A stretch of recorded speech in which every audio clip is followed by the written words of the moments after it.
నాలుగేళ్ల క్రితం కరోనా చేసిన గాయాన్ని ప్రపంచం ఇంకా మరవక ముందే మరోసారి ప్రపంచంపై మళ్లీ పంజా విసురుతుంది ఈ వైరస్. ఇప్పటికే ప్రపంచ వ్యాప్తంగా కేసుల సంఖ్య పెరుగుతుండగా అధికారిక లెక్కల ప్రకారం భారత్లోనూ 257 కేసులు నమోదయ్యాయి. తాజాగా రాష్ట్రంలోకి కూడా వైరస్ ప్రవేశించింది. హైదరాబాద్కి చెందిన ఓ వైద్యుడికి కరోనా పాజిటివ్ అని తేలింది. మరి ఈసారి వస్తున్న ఈ వైరస్ అంత ప్రమాదకరమైనదేనా? గతంలో జరిగినంత నష్టం ఇప్పుడు జరిగే అవకాశం ఉందా? వైరస్ సోకకుండా ఉండాలంటే ఎలాంటి జాగ్రత్తలు తీసుకోవాలి? తదితర విషయాలపై కిమ్స్ హాస్పిటల్లో సీనియర్ పల్మనాలజిస్ట్ రమణ ప్రసాద్ తో మా ప్రతినిధి రజిత ఫేస్ టు ఫేస్. మరొక ముందే మరోసారి ఈ వైరస్ ప్రపంచవ్యాప్తంగా కూడా వ్యాప్తి చెందుతుంది. మన దేశంలో కూడా కరోనా కేసులు నమోదవుతున్నాయి. నిన్న రీసెంట్గా తెలంగాణ హైదరాబాద్లో కూడా ఒక కేసు నమోదైంది. అయితే ఈసారి వస్తున్నటువంటి కరోనా వేరియంట్ అంత ప్రమాదకరమైనదా? ఎలాంటి జాగ్రత్తలు తీసుకోవాలి? తదితర విషయాలను మనతో పాటు KIMS hospital senior pulmonologist Ramana Prasad sir ఉన్నారు. వారిని అడిగి తెలుసుకునే ప్రయత్నం చేద్దాం. నమస్తే సార్. సార్ చెప్పండి, మళ్ళీ కరోనా ఒకసారి అటాక్ అవుతుంది. సో ఈసారి వస్తున్నటువంటి ఈ వేరియంట్ అంత ప్రమాదకరమైందా? అంటే పానిక్ అవ్వాల్సిన అవసరం ఉందా సార్? మనం ఇక్కడ రెండు విషయాలు చూసుకోవాలమ్మా. సో కరోనా అనేది వైరస్ సంబంధించిన ఇన్ఫెక్షన్. సో మనం మామూలుగా కానీ గమనిస్తే పోయిన సంవత్సరం నుంచి ప్రతి ఒక్కరూ ఫ్యామిలీ మొత్తం థ్రోట్ ఇన్ఫెక్షన్, సోర్ థ్రోట్, జ్వరం రావడం, గొంతు నొప్పి రావడంతో బాధపడుతున్నారు. ఎప్పుడైతే వీళ్ళని మనం టెస్ట్ చేస్తున్నామో influenza A, influenza B, swine ఫ్లూగా బయటపడ్డాయి అనమాట. సో ఇప్పుడు మనం కానీ గమనిస్తే ఈ కరోనా వైరస్ కూడా అటువంటికి వైరసెస్ సంబంధించి ఇన్ఫెక్షనే. సో మనం గుర్తుపెట్టుకోవాల్సింది ఏంటంటే వైరల్ ఇన్ఫెక్షన్స్ అనేవి ఎప్పుడు మన వాతావరణంలో ఉంటాయి. వాతావరణంలో మార్పులు వచ్చినప్పుడు, వానాకాలంలో, చలికాలంలో, లేదంటే సీజనల్ మారేటప్పుడు మాత్రం వీటి ఉధృతం ఎక్కువగా ఉంటుంది అనమాట. సో ఒక్కొక్కసారి ఒక్కొక్క వైరస్ ఏంటంటే దాని ప్రభావం చూపిస్తూ ఉంటుంది. సో గత 1 yearగా నేను ఇంతకుముందు చెప్పినట్టుగా influenza A, influenza B, swine flu ఎక్కువ మందిని ఇన్ఫెక్ట్ చేసాయి. మనం అక్కడ గమనించాల్సింది ఏంటంటే చాలా వరకు ఇవి సింపుల్గా సోర్ థ్రోట్, గొంతు నొప్పి, జ్వరం, కొంచెం జలుబు, తుమ్ములు, ఆయాసంతో తగ్గిపోతాయి అనమాట. చాలా కొద్ది మందిలో అంటే <1% న్యూమోనియాగా మారి వాళ్ళ హాస్పిటలైజేషన్ అవ్వడం జరుగుతుంది. ఇది మనం ప్రతి సంవత్సరం గమనిస్తుండేది. ఇప్పుడు ఏంటంటే ఇన్ని రోజులుగా లేనిది మళ్ళీ కోవిడ్ వైరస్ నేనున్నానంటూ బయటకు వచ్చిందనమాట. మనం అవన్నీ చూస్తే సింగపూర్లో కానీ వేరే చోట్ల కానీ ఇన్ఫెక్షన్స్ వస్తూ ఉన్నాయి అంటున్నారు.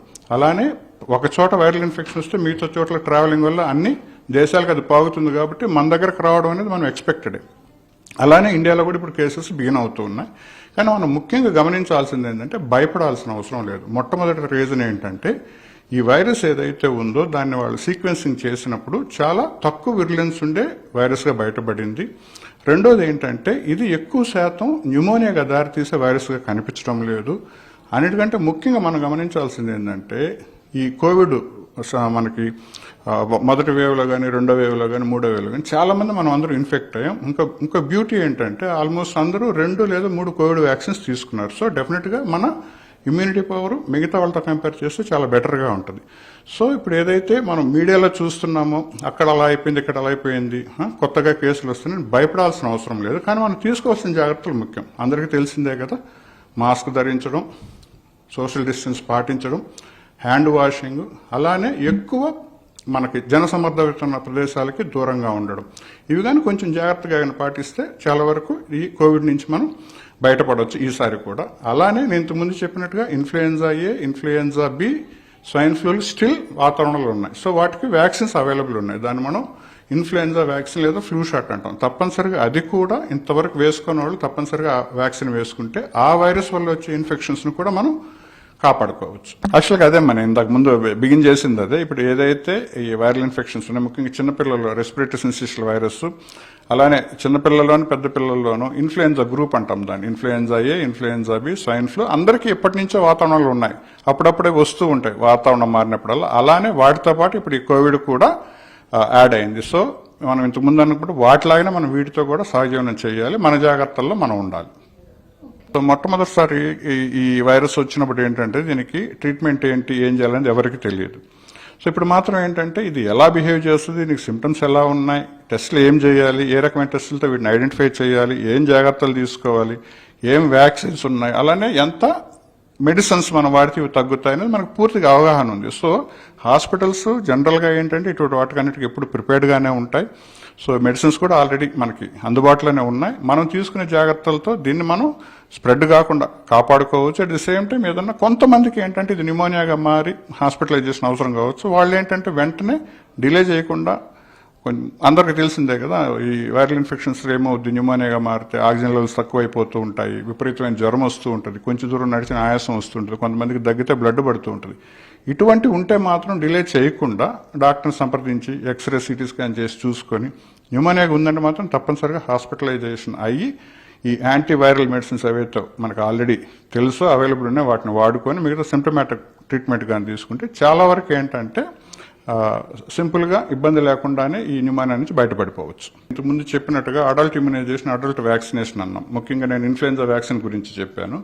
ఈ వ్యాక్సిన్ ఏంటంటే జనరల్గా 11 months దాని ఎఫెక్ట్ ఉంటుంది అనమాట. సో ఈ ఇన్ఫ్లుయెన్జా వ్యాక్సిన్ ప్రతి సంవత్సరం తీసుకోవాలి. కానీ మనకి కోవిడ్కి వచ్చేసరికి మాత్రం ఏంటంటే 2 vaccines తీసుకున్నాం, ఒక బూస్టర్ తీసుకున్నాం.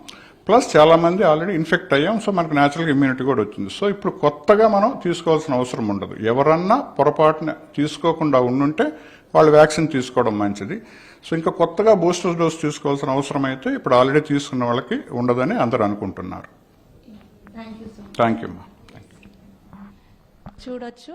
అంటే ఈసారి వస్తున్నటువంటి ఈ JN.1 కొత్త కరోనా వేరియంట్ అయితే అంత ప్రమాదకరమైంది కాదని అయితే మనకు డాక్టర్లు చెప్తా ఉన్నారు. కానీ కరోనా వేరియంట్ ఉన్నప్పుడు మనం ఎలాంటి జాగ్రత్తలు తీసుకున్నామో అలాంటి జాగ్రత్తలు తీసుకుంటే ఇప్పుడు వస్తున్నటువంటి ఈ వైరస్ని సమర్థవంతంగా ఎదుర్కోవచ్చని ప్రజలెవరు కూడా పానిక్ అవ్వొద్దని కూడా డాక్టర్లు చెప్తున్నారు. వీడియో జర్నలిస్ట్ ప్రసాద్తో రజిత, HM TV, హైదరాబాద్.